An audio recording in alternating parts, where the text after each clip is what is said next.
২ বছর আগেও যে শহর ছিল প্রাণচঞ্চল, আজ সেই গাজাই পরিণত হয়েছে মৃতদের শহরে। স্কুলের ক্লাসরুমগুলো ছিল শিক্ষার্থীতে পরিপূর্ণ, বাজারে ছিল ক্রেতাদের ভিড়, আর সমুদ্র তীরবর্তী ক্যাফেগুলো ছিল চাপা জীবনের ক্লান্তি ভুলে কিছুটা স্বস্তি নেওয়ার জায়গা। আজ সবই শুধু স্মৃতি, ধূসর আর রক্তাক্ত। ২ বছর আগে ঠিক এদিনই হামাসের আকস্মিক হামলায় হতভম্ব হয়ে পড়ে ইসরায়েল। এরপর ইসরায়েলিদের পাল্টা আক্রমণে ধ্বংসস্তূপে পরিণত হয় পুরো গাজা উপত্যকা। নিহত হয় ৬৭,০০০-এরও বেশি মানুষ। গাজা সিটির ইতিহাস হাজার বছরের পুরনো, প্রাচীন সভ্যতার ধারক। এই নগরী বারবার গড়ে উঠেছে ও পরিবর্তিত হয়েছে। ১৯৪৮ সালে ইসরায়েলের প্রতিষ্ঠার সময় যে বিপুল সংখ্যক ফিলিস্তিনি বাস্তুচ্যুত হয়েছিলেন, তাদের অনেকেই আশ্রয় নেন এই শহরে।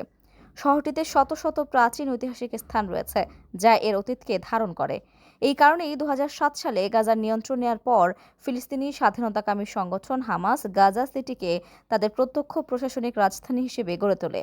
দীর্ঘদিনের সংঘাত, ধ্বংসাত্মক অবরোধ ও হামাসের একনায়কতান্ত্রিক শাসন ফিলিস্তিনিদের জীবন কঠিন করে তোলে।